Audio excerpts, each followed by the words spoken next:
Welcome back, everybody. We are back at you with another episode of Final Boy Status. I will be your host for this episode, Lanson Lappin. As always, I am joined by the two incredibly creative, esteemed gentlemen, Luke Haueter. I'm here in a turtleneck. And Adam Bone. I'm here, and I'm not wearing pants. Ooh. Neither am I. How'd you know? Jeez. Guys, I should have gotten the memo. I feel so lame. At this point, it's a little surprising if you are wearing pants over a Zoom call. So it should just be Lanson's the weird one here. I'm the serial killer material here, guys. It's fine. Don't worry about it. Lanson's wearing a regular shirt but dress pants. How do you know this? This is getting weird, man. From the waist down, it's a full tuxedo.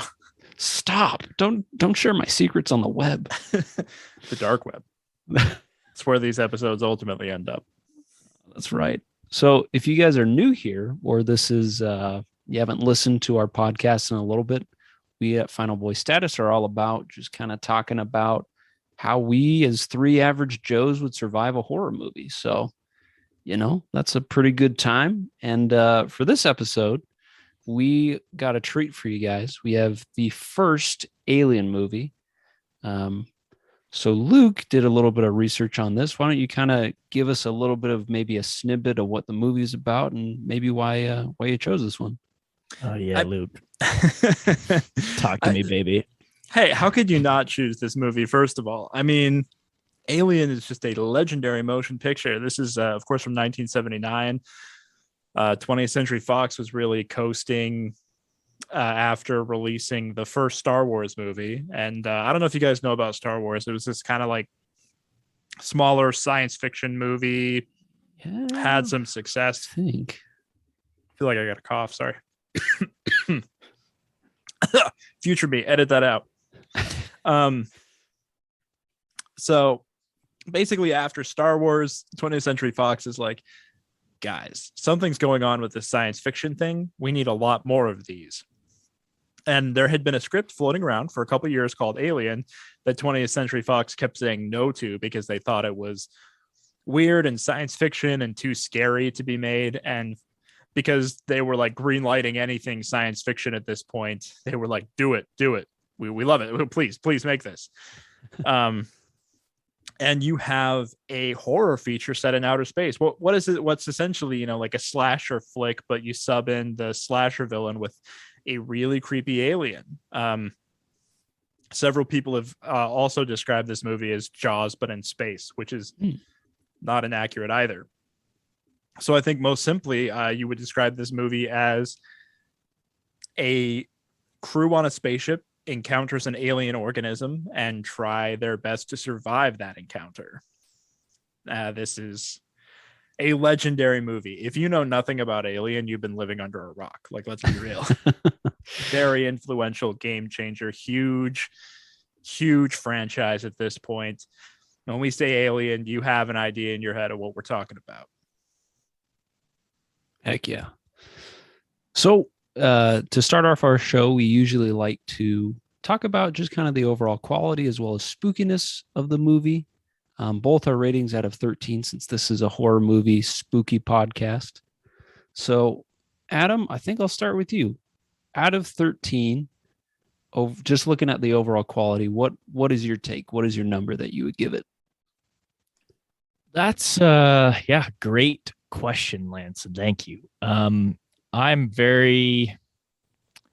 like this movie a lot. It's very good. It's really spooky. It's got very intense scenes. I love the main character of Ripley and just being able to watch her and her, if at the beginning there's this weird power struggle going on and she ends up being kind of like the final girl. And it's just really fun to watch her character grow. And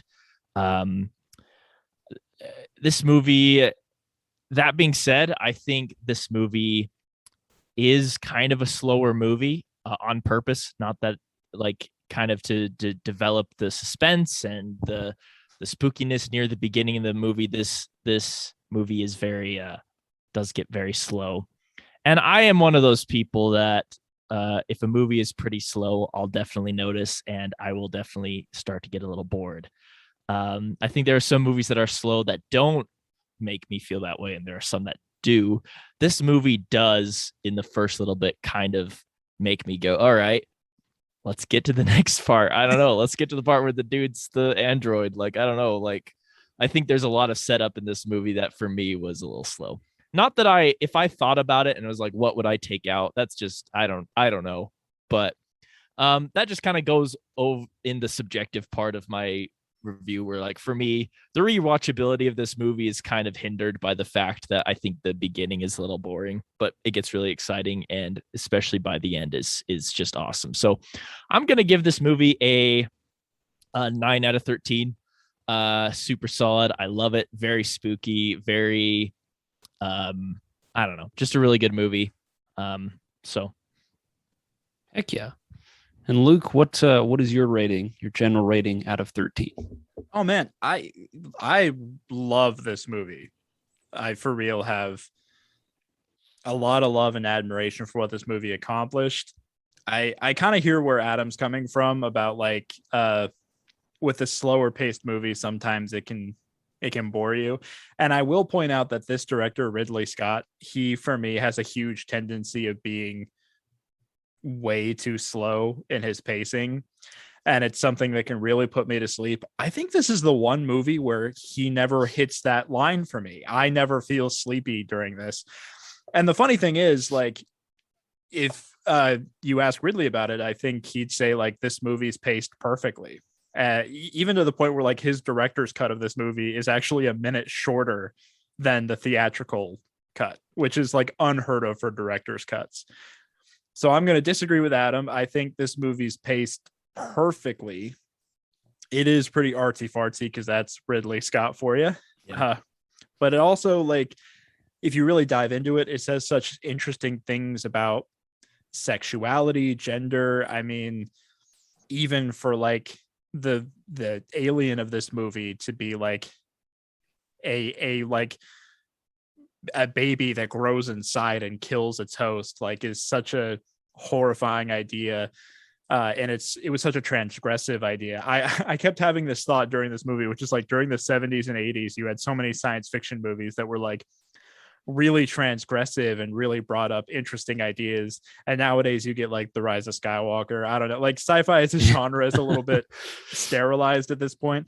And I wish we saw more stuff like Alien, where they were like going out of their way to be like, this movie is very sexually themed. Like, I kind of wish we saw more of that, something that wasn't afraid to like butt heads, you know, and like rub some people the wrong way and rub some people the right way. And to add to that, one of my favorite horror movies is Silence of the Lambs, that, you know, came around. I mean, it was a little bit after this movie, but also kind of like one of the movies I just haven't seen since it came out that was really all about like you said, gender and I don't know. So both of these movies really have a good place in my heart for the same reasons. Yeah. And I mean, even talking about like the character of Ripley is so interesting because it's popular. I'm sure a lot of people know this fact, but like this script was written without specified gender. The characters just had their last name written in the script. The pronouns they and them were used in place of she and he. And they didn't go back in the script and clarify gender until after the movie was cast. And famously, like in subsequent materials, it was confirmed that the character of Captain Dallas and the character of Lambert were actually both transgender characters. And so this was like a movie that was like so progressive, so far ahead of its time. Again, this came out in 79. Like for this movie to be doing this stuff was like incredibly groundbreaking and interesting. And again, it pissed off a lot of people. I mean, there are countless stories of this movie being like, famously, there was like a theater owner in Texas who actually, like, when he got the film in the canisters, was so upset with like the content of the film and how it was affecting his patrons that he cut the film himself. Like anything he didn't like, he just cut that scene out. So people seeing the movie, it like made no sense to them. Like he cut out the chest burster scene because he thought it was too gross, which meant the people in the movie theater seeing it went from Kane waking up to being okay to his funeral scene with no explanation in between. And then suddenly they're like, we got to find that little bugger. And the audience is like, what little bugger? I thought it died, like, yeah. So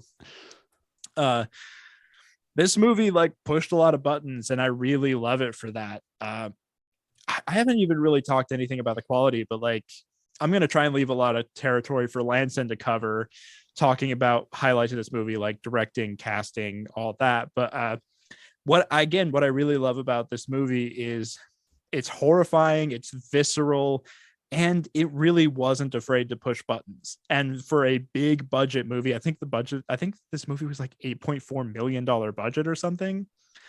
Like, for them to make a movie and purposefully be like, to be like flipping off the establishment in the way this movie was, I really love it. And every time I watch this movie, I feel like it's just a wonder to behold. Are there missteps? Sure. I don't think it's a perfect movie, but I really enjoy it. I really love it.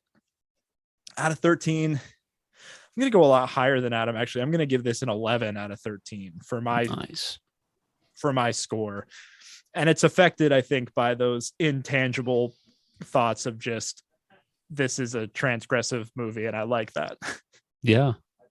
Very nice, sir. Well, yeah, let me, once again, the last person to go, let me think of anything to say. But yeah, I definitely agree with you guys. I think this is definitely a movie that combines two things that I really love, two genres, both horror and sci-fi. I think overall the story itself it's not super complex. It's a pretty simple, straightforward film, which I really enjoy. I think I've always been really intrigued when somebody can tell a story that is so compelling, being so simple. The writing is great. The casting, they nailed it. Everybody delivers a great performance in this. Yeah, I think the antagonist, the xenomorph, is one of the most memorable and iconic sci-fi characters, or characters just in general in film. So yeah, overall, I really do enjoy this movie. I think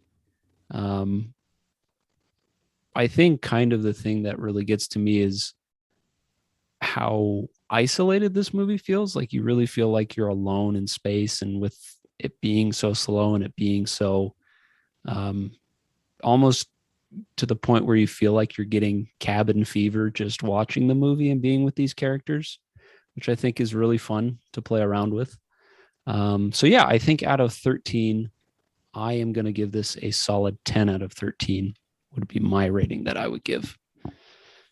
So now that we've talked about our general ratings, let us cover some spookiness ratings out of 13. I'll kick it back over to you, Adam. For you personally, where do you think this movie ranks out of 13? Great question, Lanson. First, a question for Luke that's more technical. Does it script a recording if I turn off my video for a sec? No, I was about to message you to ask you to. Yeah, because there it is. That looks better. The zoom, if I like lean back or something, it like gets all crappy with the zoom, I've noticed. So yeah, it's just your webcam going out of focus for some reason. It just doesn't get back. Can't necessarily speak to why that happens, but audience at home, Adam is now in focus. You're welcome. I am the focus, you could say. Just kidding. These guys are awesome too. Spookiness. This movie is incredibly spooky, and I think the slow pace at the beginning definitely does create an atmosphere that really pays off near the end. There's a lot of intense scenes. I think the face hugger scene is just one of the scariest scenes I've almost ever seen. I mean, it's just such a terrifying concept to just like have something so alien just like covering your face, and they didn't know what was going on, and then they lost it for a sec and they're trying to find it. Like, that is so scary to me. And then what happens with that and the alien bursting, like all that is so iconic and so scary. And even though I watched this movie like a year ago for the first time, or maybe it's been a little longer, but we actually watched it together for the first time, didn't we? We watched it together. Yeah. I don't remember how long ago that was, but so I was like, in my 20s when I saw it for the first time. So I knew about these things. I knew that something bursts out of somebody's chest. I've seen the face hugger thing, but even still, in the context of the movie and the characters and how it's built, it still scared the crap out of me. So I don't know. I think this movie is incredibly scary. I think it's one of the most scary movies to come out of that time period, for being so old and still holding up so well. I think the alien is scary. It's a scary thing. It's not one of those things. I don't know. I think what's scary about it is you don't know where it is, and it's always in the shadows. And then when it comes up, it's so like insect like. And I think once you know what it looks like and are prepared for that, I think it's the image of it is less scary. I think that's one thing. Knowing what the alien looked like before seeing the movie, when I actually saw it, I was like, yeah, that's what it looks like, and that's chill. But so I think that lost the scariness a little bit. But if it was my first time seeing it, having no idea what the alien was supposed to look like, it would be pretty freaky. So I don't want to hold it against it. I am going to actually go a little higher with my spookiness as opposed to my quality, which I don't know if that even makes sense, but in my mind, it totally does. I think I'm going to give this a 9.5 out of 13. I think it is super scary. I don't think it's a movie that's going to stick with me because I'm not going into outer space anytime soon. It does make me be scared to go to outer space, but it's not like at a daily basis I'm going to be like, ooh, where's the alien at? So I think you're pretty disconnected after the movie ends. But in the moment, very scary, very intense. I liked it. Fair enough. Very good, sir. And Luke, what would be your rating of this movie on spoopiness,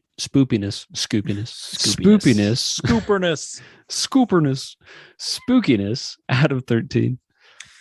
Man, I think this movie is really scary. God damn, I just love this movie. I will say that it's like Adam said, it's got the quiet. So when it breaks the quiet, you just really like jump out of your seat, which I love. I'm not putting that against the movie at all. It like the scene in the air vents where Dallas is going through the vents, like trying to like push it towards the airlock. That scene, I'm never able to watch it like peacefully. I always have to be like leaning forward, like my leg like jiggling, and I'm like, and every time it gets to Lambert screaming like, it's right next to you, it's like so like visceral and terrifying. I love it. And the fact that so much of this movie is kind of off screen, which again, like researching the movie, I found out that they actually filmed like a lot of really gory stuff for this movie, and the executives were like, no, we don't want that. And so they cut a lot of it, which is so strange because already there's the horrifying scene of a guy with an alien popping out of his chest, which is so like horrible, like just terrifying, that the movie doesn't let you get comfortable though. Like, it's like, yeah, that just happened. And now like, we're going to leave to your imagination, probably worse things happening. Yeah. So I think all of the alien attacks in this movie, even if you don't see anything, like they're just so intense. They don't let you sit still. I'm going to go a little higher with this as well. Again, this is a movie that I can turn it off and mostly be okay. And I think we've talked about before how sometimes we really like the slow burn horror movies, and there are like those modern day youths out there who need like a scare a minute. They need the loud orchestral banana every time like something is around a corner. The three of us don't necessarily find that as scary. This movie's not that. So if you're going into it expecting like a million jump scares, it's not that. It's just a well calibrated tension machine. But for me, it's incredibly effective. I'm going to go pretty high. I'll just go tit for tat with Adam here and give it a 9.5. Very nice. Yeah, I think you guys bring up a lot of great points. I think for me, this is definitely a movie that from beginning to end makes you feel very uncomfortable. It makes you just kind of squirm a bit, where it's like, even when it's just the quiet of the ship at the first of it when they're coming out of hibernation, there's a certain element of like, well, this doesn't feel quite right. It definitely plays into that sense of where you just feel like if something goes wrong, you're all alone. Like nobody's going to come help you. So I think the movie does a great job on capitalizing on that. And I think, geez, the xenomorph is just disturbing. You know, you see it when you do see it on screen, it just makes your skin crawl. And I think, yeah, definitely this is a great example of less being more, where, you know, I think it's definitely an advantage of the movie to see the xenomorph. Not a lot in this film, but when you do, it definitely leaves an impact. So I think out of 13, I will give this. Yeah, I think I'll match it with my general score. I'll give this a 10 out of 13 as far as scariness and just overall uncomfortability when you're watching it. So that would be my rating. I will point out, like, back then the standard for like a scary monster in a movie was just a guy in a special suit. Right. And part of why the choice in this movie to not show a lot of the xenomorph is so brilliant is because in the few scenes where you do see its entire body, it is clearly just a dude in a suit. Yeah. Yeah. And that's something that the sequels actually fix really well. Like, as special effects like advance and get more technical, you know, and you don't have to put some guy in a suit to be the xenomorph anymore. Like, I think that's my one complaint with the scariness of this movie is like anytime you get a full body shot of the thing, you're like, oh, okay. The guy in a suit. Yeah. I think especially that last scene where he gets ejected out and you kind of see him going through space. That one's a little like, yeah. I mean, oh, in fairness, there is the scene with where he kills Parker and Lambert, where there's that really creepy shot of him turning back to Lambert. Yeah. Something about it is so like eerie and just not human looking. Yeah. Like he's already kind of floating in that scene. And like, I guess that's one like full body shot where I'm not at all going like, oh, that's a dude in a suit. That's like the one full body shot where I'm just like so horrified by like the creepy elegance of this thing. Yeah. Yeah.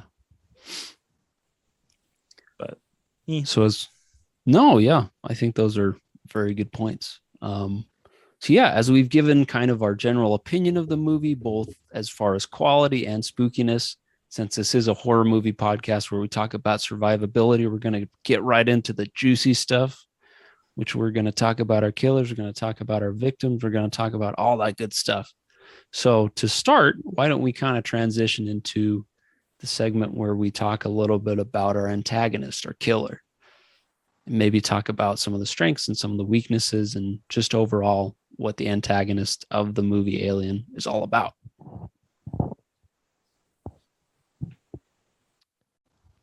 So first off, the thing that I think is pretty cool about this whole situation is we see the creation of the creature, which isn't very often. So we see it from a larva state. We see it how it grows. We see it become an adult in such a short amount of time.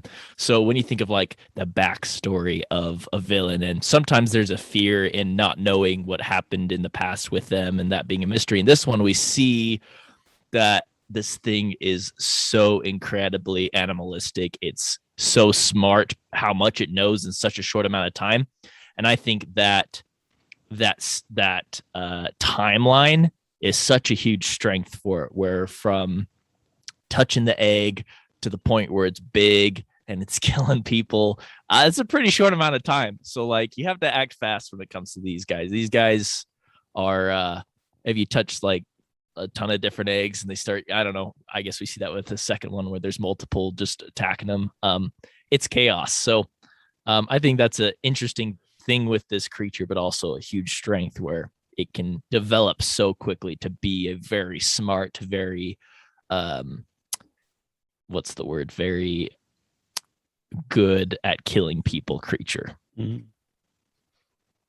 mean, on that point though, I think I have never necessarily thought about this until I was reading a lot of like the behind the scenes stuff about this movie. But like this alien does seem to exist on an accelerated lifespan, which might indicate that like it'll die a natural death sooner than you might Quicker. think. That's a good point. Because apparently like during the process there was a lot of discussion about like he didn't like hide in the shuttle at the end. He was genuinely just looking for a quiet place to like curl up and die.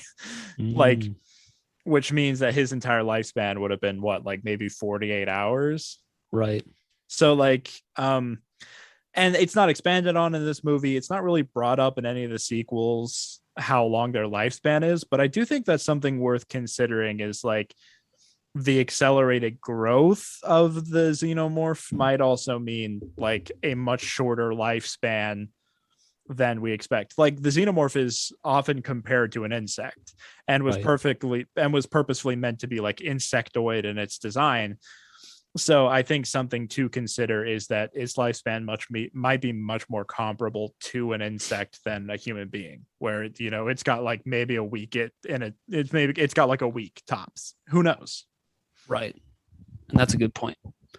I think, I think Ash, the Robo Milk guy, I think he gives a great description of the xenomorph being just so, because it comes from such a hostile and volatile environment, it's adapted to just be a very effective killer and a very effective predator. I mean, geez, even just wounding it still has, its blood's very acidic. So, even if you're able to wound it, you can end up also being wounded yourself. So that definitely bodes well for its strength. But yeah, I mean, it's definitely not invincible. We see that, with extreme heat and extreme, like a laser was able to cut through at least the face hugger.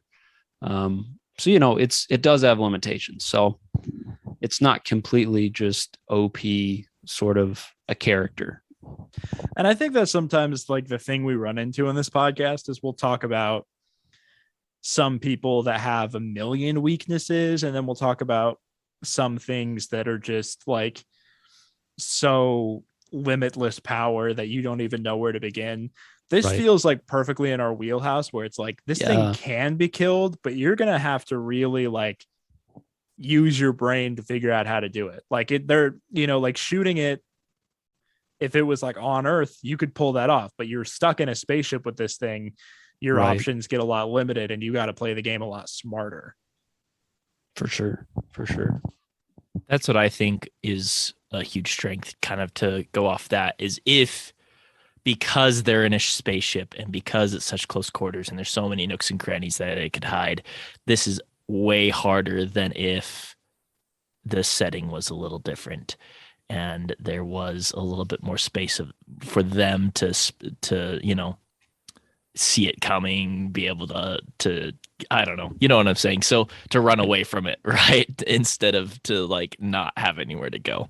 So I think the big strength is that it's in a spaceship and it's just all too easy for it. It's like hunting season for it, and it's just shooting fish in a barrel, right?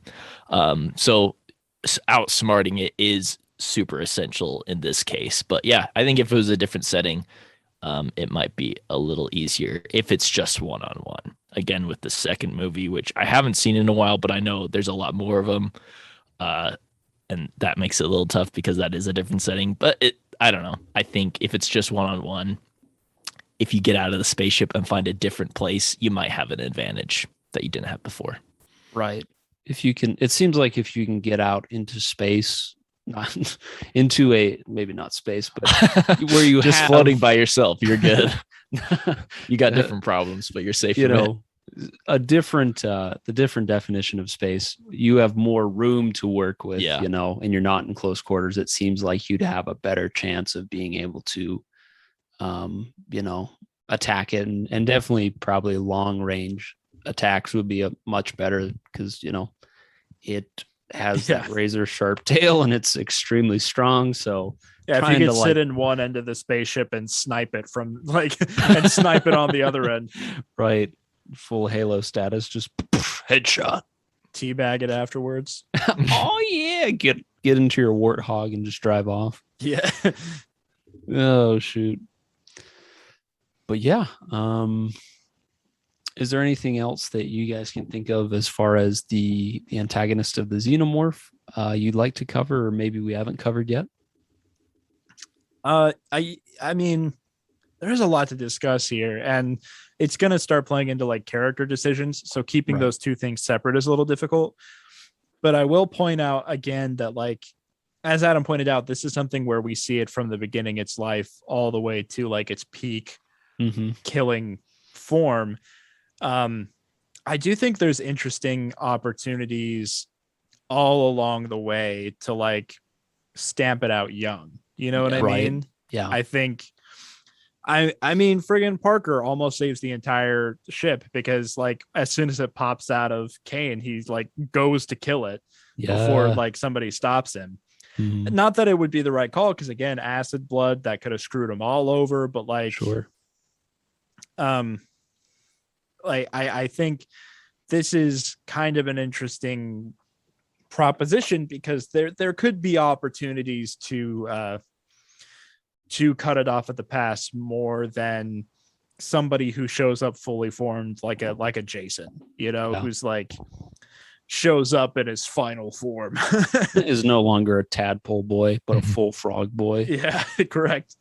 So I think that's got to be taken into account. Yeah. Again, it's sort of interesting because one of its strengths that we have to acknowledge is that it happens to be in the perfect environment for like what it looks like. You know, like if this movie took place out in the forest, you'd like, yeah. If this movie was in like a Predator setting, you'd be like, oh, look, there's the alien. You like found him. You know, he'd like fall out of the tree or something. You'd be like, well, there you go. Impales himself on a log or something. Yeah, friggin' Schwarzenegger sets up a trap. It dies, and he looks he looks at it impassively. No sport. No sport.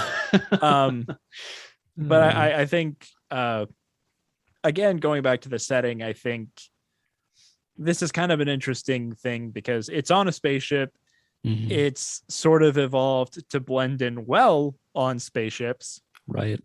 Which, not that that's something you could exploit, but if you could somehow turn the tables a little and put it in a new environment where its camouflage is no longer works, I think that would go a long way. I don't know necessarily how you would do that, but I do think it's worth pointing out as a strength of the character of the creature in this situation, but something that could be exploited elsewhere potentially.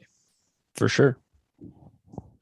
Add to what Luke was saying earlier too, and this also kind of goes within the strength of the creature is the same as the weakness of the character. So I don't know where it lies, but I think the point of this movie is the fear of finding something new and discovering things about something alien in the literal sense and the figurative sense, where it's like, I don't know how this thing acts. I don't know what it's going to be like when it's older.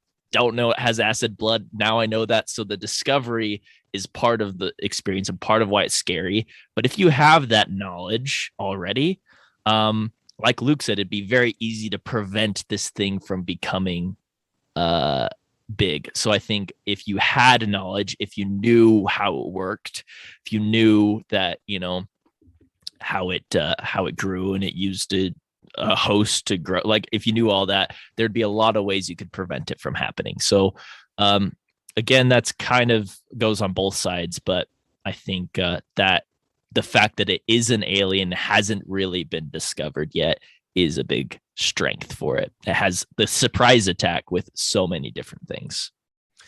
Well, and this kind of tees up, like there's an elephant in the room we haven't discussed, which is the alien is not the sole antagonist of this film. Right. In terms of what they know about the alien, they're actually really limited because the guy who's supposed to be like giving them info is a friggin' double agent. Yeah. I don't know. I feel like, you know what? I'm going to kick it over to Lanson to talk about the character of Ash and start the train rolling on talking about him as an antagonist. But we haven't brought him up yet. And I feel like we would not be doing our jobs if we didn't acknowledge how he contributes to what they're up against. Yeah, for sure. And yeah, I think definitely, as we've talked about before, there are definitely times where the xenomorph could have been nipped in the bud, but Ash, just for sake of wanting to keep it alive and be able to, bring it back for the corporation so that they can study it, I think even Ridley's like, when John Hurt's character is like infected, she goes, well, we should probably quarantine him and not let him in the ship. And then Ash just totally undermines that and, lets him in. So I think, yeah, definitely him having the information and just giving the trickle of truth of like, well, okay, well, this is what we know, or like, this is what I'm going to give you to work with, all the while he's got his all alternative motives. So, it definitely is kind of, definitely is setting the rest of the group up for failure in some ways, just because he's definitely not dispersing that information and keeping that to himself, and at any opportunity that they try to kill the xenomorph, he's like, nope, gonna like thwart that, gonna throw a monkey wrench in plans. So I think that definitely is also something that the xenomorph has going for it. It kind of has like an inside man working. As an ally. Exactly. Yeah. Yeah. I actually never noticed. I'm going to point it out because it's a cool detail. I noticed it for the I literally, it was my first time noticing it, was watching it for the podcast. But after the face hugger has fallen off of Kane and died, but before Kane wakes up, Ripley goes to talk to him about, hey, why did you open the door even though I was in command and I said not to? Literally, like right before that conversation begins, he's looking like on one of his medical screens at like an embryo in one of like the x-rays, and Ripley comes in and goes, hey, can I talk to you? And he like turns it off real quick so she won't see it. So he knows like the whole time, like he has way more information than he ever gives. Yeah. And it's like, the only thing he really has like working against him is the fact that Ripley never trusts him. Right. And I don't know. I guess like there were versions of the script and where that was more fleshed out, like why she didn't trust him, things he did to make him more shady. But as it stands in the movie, me is like an audience member, I have to admit, like I didn't feel like I had enough reason to distrust him. Mm-hmm. So that when Ripley like was full like, yep, he's lying, let's see what his deal is, I was like, is he? Like, yeah. She was a little smarter than me in that regard. How did you guys feel? Did you think he was shady enough that you would have caught on to that and done some digging? I think for me personally, I'm just biased because that actor is Bilbo Baggins. So I'm like, oh, he's just a sweet little Englishman. Come on, he's just trying to do his job, Ripley. Don't be a hater. So I think I definitely would be the type of person that would just be like, hey, what's up, man? And he'd probably stab me in the back and I'd be like, having a bad day.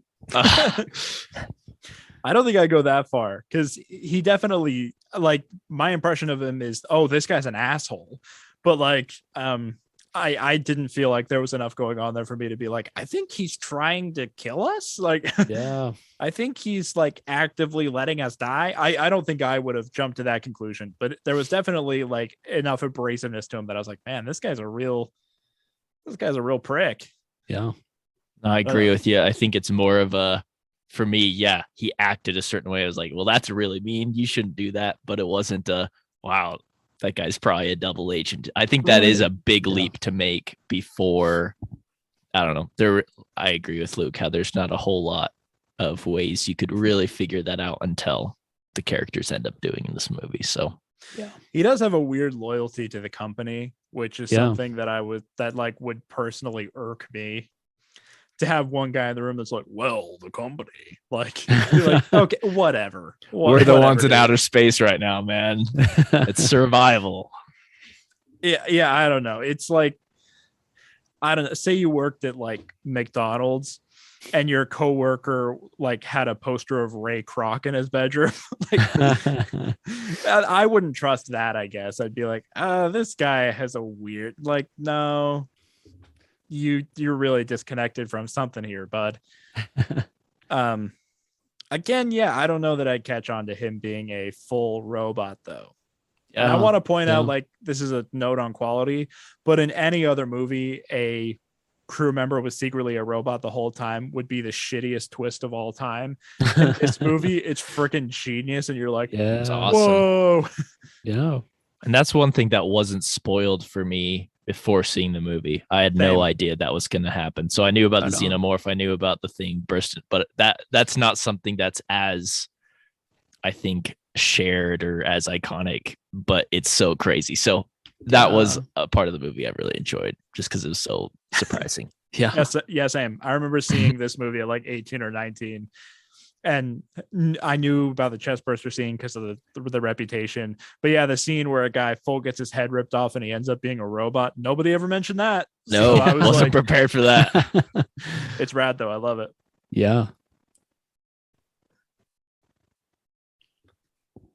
Right on. So I feel like we're kind of getting more into the territory of talking about our characters and some of the decisions that they've made. So maybe let's kind of transition into that section of the show and kind of just discuss, what decisions were made well by characters, what we would have changed if we were in their shoes, what went poorly for them, and just kind of open the discussion up for that.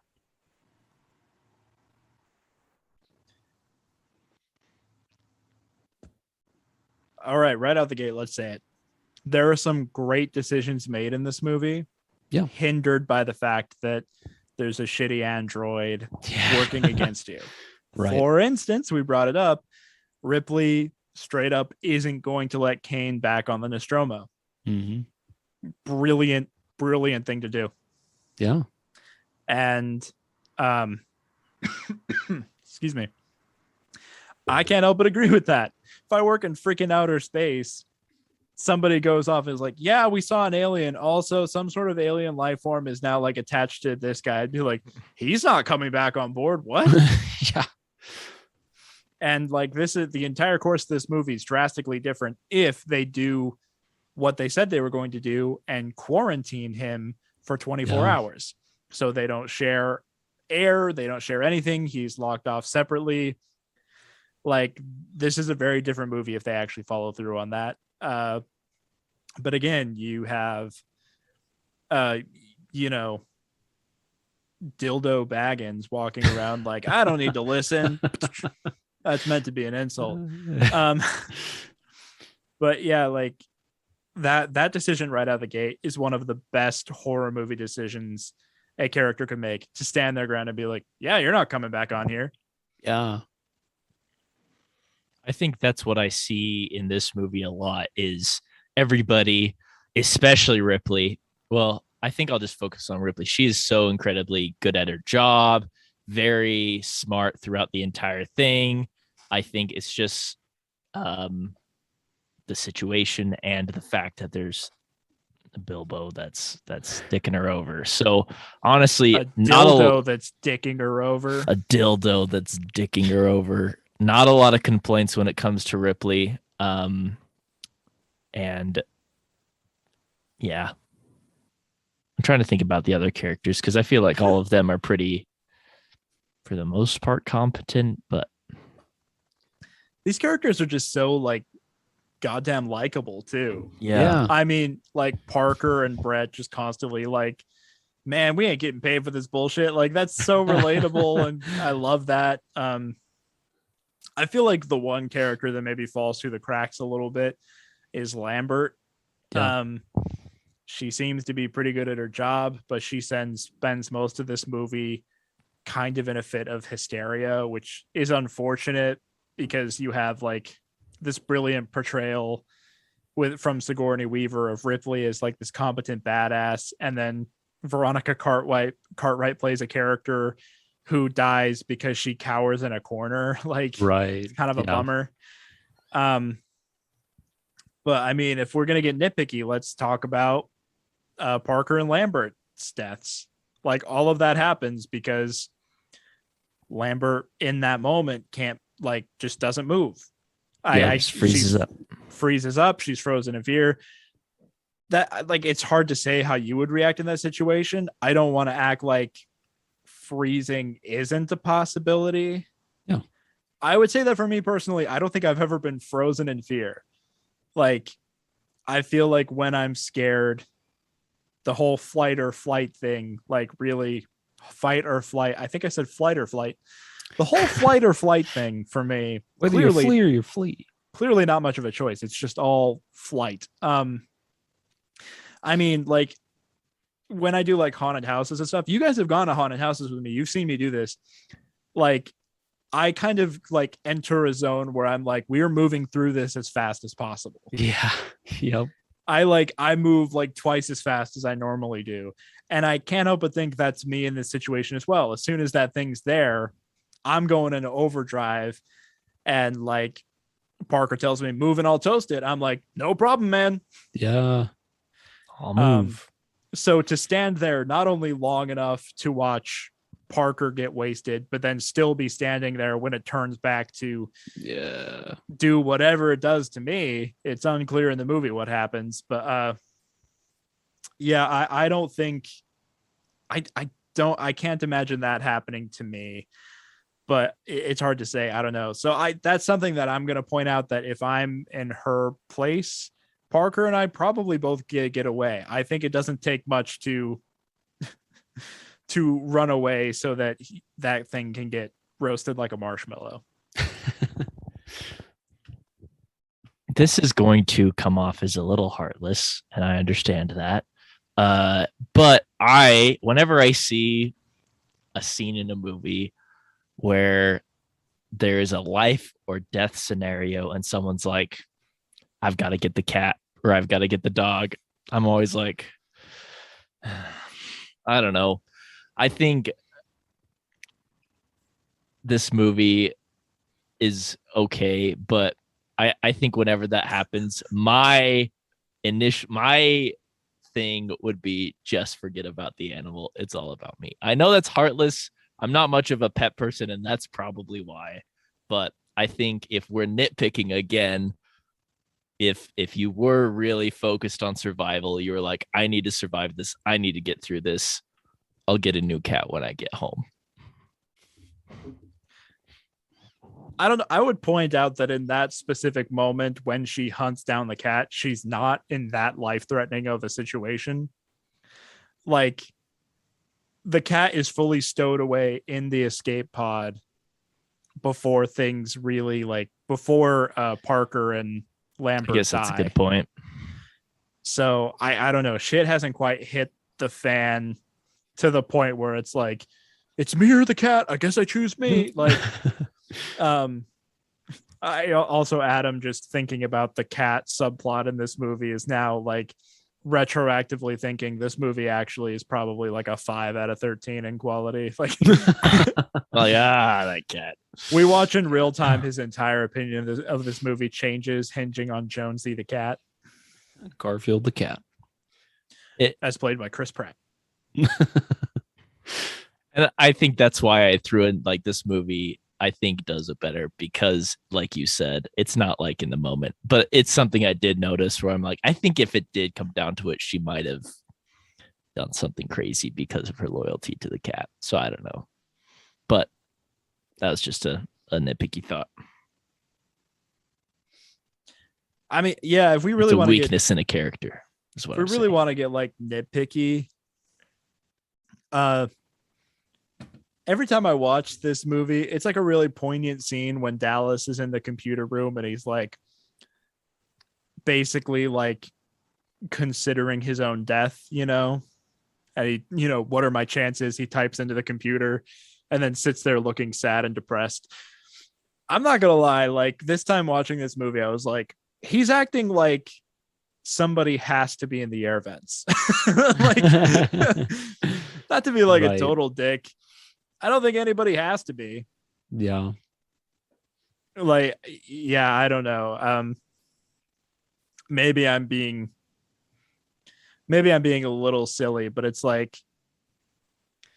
Sigourney Weaver, like after that is like, well, I guess then we seal off each vent and bulkhead one by one until it has nowhere to go except for the airlock. And I'm like, why was that not plan A? Why was Right.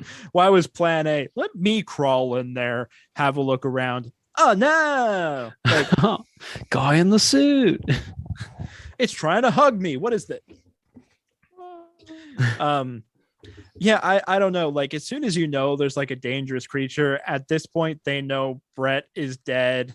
Mm-hmm. They know like it's bigger than they thought it was going to be. It's bigger. It's like bigger than even a human. Like, I don't know. It's like if you went to me, it's like if you went to the zoo and they're like, all right, well, you know, the lion is in this side of the enclosure. We needed to get to that side of the enclosure. Why don't you go in there with the lion? Just kind of push it into the right side of the enclosure. And I'm like, prod him with a stick. oh, interesting. Am I doing it in any way that's like peaceable? No, you're going to threaten it with a flamethrower. Okay. Maybe no. Maybe if I threaten the creature, maybe it hurts me. So I'm going to go ahead and say no to this plan. Yeah. And I agree with you that there probably was a smarter way to do it.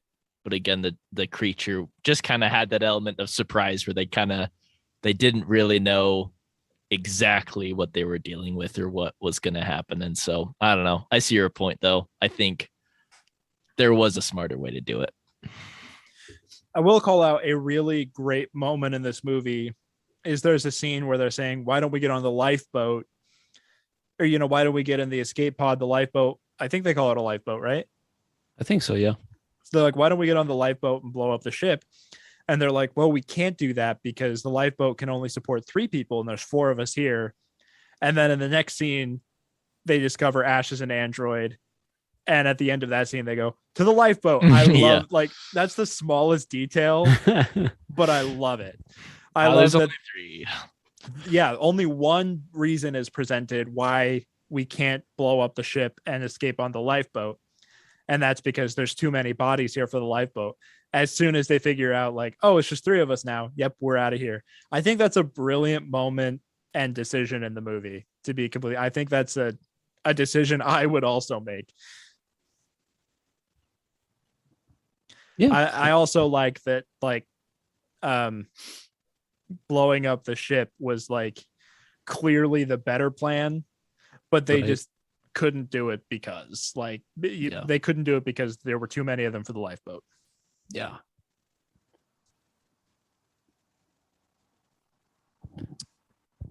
Oh, we've done it again. So yeah. Is there anything else for you guys as far as like just analyzing the characters that stands out to you, or maybe we haven't covered? I'm thinking of something just now that I'll bring up real quick. Yeah. Do they give a reason why they take their little, like they have like their little like lander that goes down on the planet? It's not a part of the Nostromo. Did they give a reason why they take the lander back to the Nostromo while that thing is still on Kane's face? Is it like a medical thing? They're worried about Kane? I would imagine so, that would kind of be the concern there, where they're like, you know, maybe we can quarantine him, but we definitely need to get him to like medical safety, and we don't have that capability on our little ship that we use to get to the destination. Would be what I would think. I can't remember specifically if they give a reason. I don't think it was super. Yeah, I don't think it was like, it must have been really subtle. Like, I don't totally remember it either. So yeah, I feel like we're talking about like so much of the danger of this movie is the fact that they're on a spaceship, isolated and cut off from all support. Like the decision, like it's not like there's only one decision. It's not like, you know, they're knocking on the door of the Nostromo saying, let us in. And Ash lets him in and, now it's on the ship. they're on a lander and they all together decide, hey, let's take this creepy crab thing on our friend's face back into the ship with us that's in the middle of space where no one can help us. Right. I feel like there definitely should have been a longer discussion about whether or not that thing gets let on the ship. Yeah. What let on the lander, that's one thing. Let on the ship, entirely different thing. I agree. It is, again, kind of one of that things where, yes, they don't know what they're dealing with. They probably couldn't really predict that it would be as awful as what ends up happening. But I think, as with the other decision, there was a better way to do it. So I actually agree with you. I'm imagining like a really weird cut of this movie where Ripley's like, hey, quarantine, nobody gets on the ship. That's an order from me. I'm the acting commander. Ash lets him in. She walks straight down to the airlock, shoots all 4 of them in the head. I am the acting commander, and looks like none of you get your share anymore. Brett Parker, I have good news about the bonus situation. So it's mutiny then. That would be a real weird cut of this movie, but not one that I'm uninterested in seeing. Right. Yeah. Sorry, absurd hypothetical behind. I think I'm done criticizing these characters. These freaking dummies. These space aeronauts drinking the Tang and trying to drink out of toothpaste. What can I say? As far as I'm concerned, this is a movie with how many characters are there? 7? There's a movie 7, with yep. 6 meat bags and then a hottie named Sigourney Weaver. Every time I watch this movie, I'm more in love with Sigourney Weaver. Just like, right. She's so badass. She's so cool. Wow. You're so smart. Smarter than me. Yeah. So yeah, if we feel like we're kind of good talking about characters, we can move on to the championship rounds of our podcast, where we get to see if we give ourselves final girl and final boy status. Those two are just kind of references to final boy status being you almost make it all the way through the horror movie, but then you're like the last one to die or one of the last ones to die. Then final girl, you make it through the entire movie and you are the lone survivor. So yeah, why don't we kick it over to you, Adam? For you, in consideration of yourself. Wait, I just thought of something. Yes, go ahead. Let me bring it up in case we can use it to win the championship. Yeah, you. I was thinking about it during the movie, but when Lambert and Parker are getting the supplies for the life shuttle, you guys notice they're literally like hucking metal cans on the ground and like yelling at each other and being as loud as humanly possible. And I literally thought to myself, like, yeah, no wonder the alien came and found him. He probably just wanted a nap and was like, will you idiot shut up? I got to kill it immediately. Whatever is making that noise. So one final criticism, like when you're preparing to get on the lifeboat and get out of there, maybe do it quietly. Just be a little bit more stealthy. Yeah. Now I'm done. Now Adam can present his take on final girl status, because maybe that will apply. Maybe that'll change his mind. Oh, final boy status. Sorry. Maybe that'll change his mind about being the final boy of this movie. Yeah.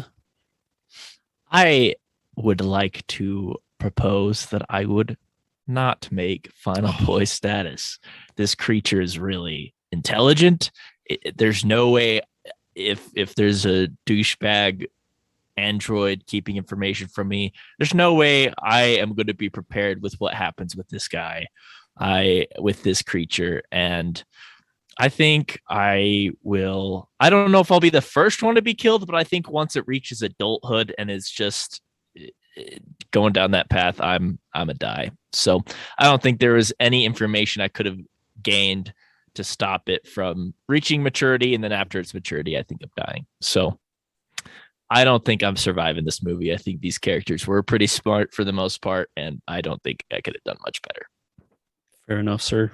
And Luke, do you give yourself final boy status in this movie?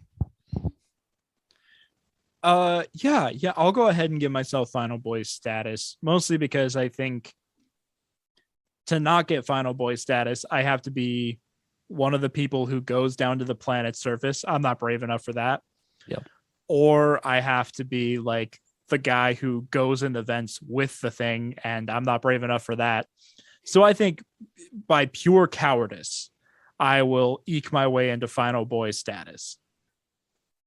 I like it. I think I'm there with you with the reasoning for giving myself final boy status. I don't know that I'm that much of a team player. I'm like, I get my paycheck either way if we go investigate or we don't. So let's maybe not and say we did. Well, to be fair, they do explicitly say if they don't investigate, they don't get paid. Well, looks like I'm making a very fabricated and intricate story of, yep, we went there. It was, it was crazy. We didn't see anything, just a false alarm. Yeah. And I think I would, for just in the spirit of self-preservation, I'd be like, yep, I'm not getting in the vents, and I am going to be real quiet when I'm trying to get the heck out of Dodge. So I think for those reasons, I'm even going to pee silently, guys. This creature's got nothing to track me with. I'm not aiming for the water. I'm aiming for the bowl just to go like full John Wick silencer mode.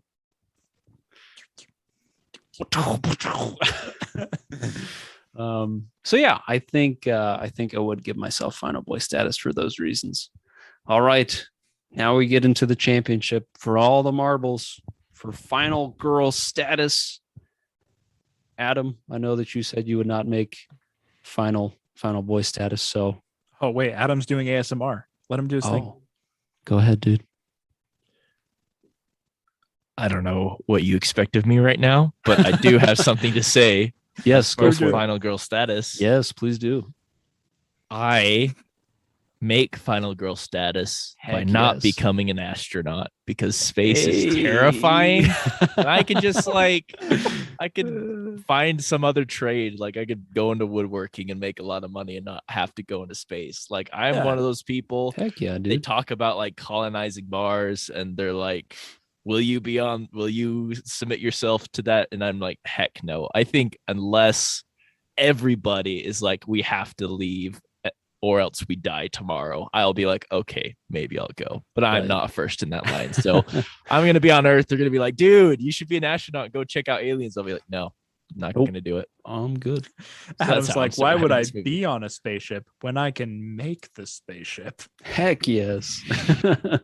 He's just wearing a friggin' tank top and soldering things like the hot guy he is. Yep. And then I'll hear about them all dying off in space and I'll be like, too bad. I'll have to not make so many nooks and crannies in these ships, and then I'll learn from it and help them in the future. I'll have to pour one out for the homies tonight, and then make these welds a little tighter in the future. Yeah.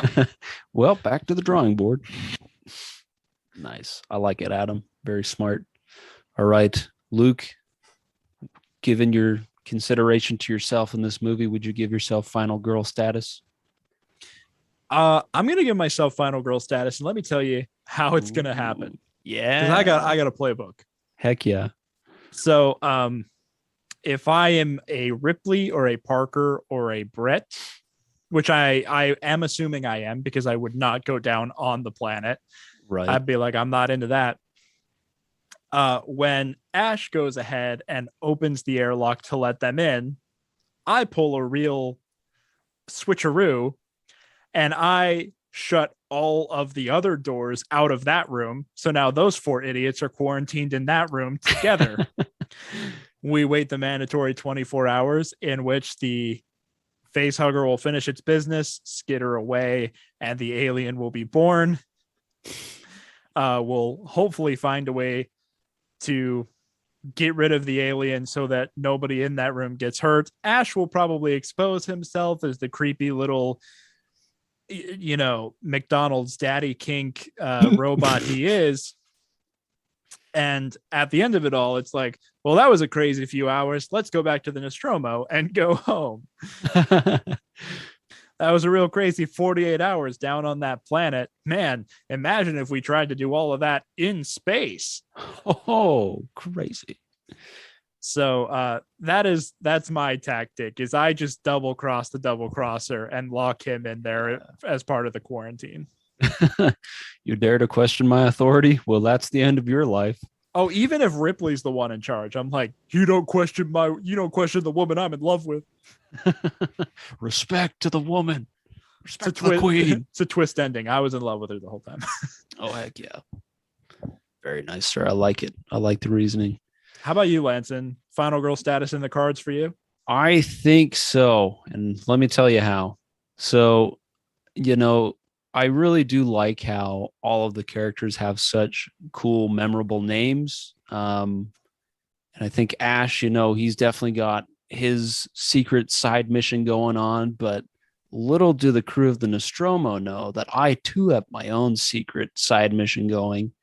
And I give a fake name just to get on there and just to get with the corporation. But you see, my last name is Dutch because I'm a descendant of Major Dutch from a predator encounter back in 87 in the Central American jungle. And our family has just become obsessed with hunting the big game of the galaxy, which is just aliens, whether they be predators or xenomorphs or whatever. So I think I would just go with the pretense of I'm going to sorry to John Hurt, but we're going to make sure that the thing gets big enough that it's good sport for me. So I'm just going to let him, he's already a goner anyway, so might as well just let him do his thing. And then I don't know, maybe, in my reconnaissance mission, I'll also kind of figure out a little bit about Ash. And then I'll be like, I don't know, maybe the alien wants a little bit of milk in their diet. So I'll just throw that to the alien so he can get nice and big. And then, just set up my little tree stand in the spaceship, make sure to get him in a corridor and, use my xenomorph call that I've developed over the years. And then, just snipe him in the head with like a very potent poison laced bullet. So even if I don't, get one of the vital organs, he's still going to go down pretty quick. And for sake of sport, I think that I'm going to give myself final girl status in, just going under the pretense that I'm like a space miner, but in the reality, I'm a big game hunter that's just trying to get close to a xenomorph. So I think at the cost of sacrificing Ash and John Hurt, everybody else gets to survive. I get to, obviously carefully take the head of the trophy, without burning myself. Hey, take home a xenomorph skull. Yeah, exactly. So I think that would be how I would approach that situation. Rad. Well, gentlemen, we have done it again. We've covered another great movie, another great horror movie, and talked about how we would survive. As we're kind of winding things down, this is usually where we get to kind of give shout outs and give plugs of things we're doing in our lives. So is there anything that you guys would like to mention before we wrap things up? Yeah, I will plug myself. My name is Adam Bone. I'm a cool guy. Yeah. Check me out sometime. But seriously, I'm trying to do some more creative stuff in my life. Luke made a joke about this earlier today, and I didn't say anything about it because I thought it'd be a funner conversation on the podcast. But I'm actually getting into streaming, and Heck so yeah. Hey. right now my schedule is I stream every Sunday night at 7 and every Tuesday night at 9:30. So come watch me play Minecraft and talk about movies. So if you like this podcast and what happens in it that I say, then you can check that out. It's a good time. But I also sometimes do stuff on my YouTube channel under Adam Bone. Oh yeah, and for streaming, find me on Twitch at indiadambones is my Twitch name. So check me out. Heck yeah, dude. I love it. I can't believe I called that. That's hilarious. You called it. Yeah. I got all the setup for it. Yeah, dude. Love it. Luke, do you have anything to plug? I was waiting for Lanson to call on me. Sorry. Oh, sorry. I was kind of just like trying to like be a dog. quiet to let the discussion flow instead of being like putting anybody on the spot of just like, you talk now. Just kind of Luke, like talk. I guess I'll do it. I guess Lanson will probably like fill the audience in on what's going on with the remainder of our season. But obviously things are winding down for season 2 of Final Boy status. So I'm going to try and be engaged elsewhere doing other stuff in between seasons, but it won't be totally silent from us. You'll still hear from us. So in terms of what I'm up to personally, I got some things in the mix, stuff for my YouTube. So be sure to follow me, subscribe to me there. I do want to shout out, I was recently on an actual play D&D stream over on the channel Improv and D&D. My good friend Matt Say runs that. And we did a really fun one shot called The Vault of the White Queen. I really enjoyed myself. I think I'm allowed to say, I think I'm allowed to say you'll see me pop up in more of his streams in the future. So keep an eye out for Improv and D&D if you want to see more of me playing that. And, you know, after the stream, they're up in perpetuity. So you can watch The Vault of the White Queen right now if you want. Played a character named Trebor Eckel, who's just like the ultimate himbo, and it was really fun to do. So yeah, that's something you could check out right now if you wanted.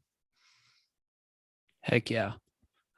So yeah, I mean, as I always do, just shamelessly plugging this podcast, Final Boy Status, just because we have such a good time making it, and we really do appreciate all the support. And if you've made it this far in the episode and you're still listening, thank you. You're awesome. So yeah, just kind of to give you a little bit of a rundown what we plan to do for the remainder of season 2. Our next episode will be our Christmas episode, which will be covering Black Christmas, the classic slasher movie. So be on the lookout for that. And as always, stay safe, enjoy yourselves, and we'll catch you next time. Thank you, guys.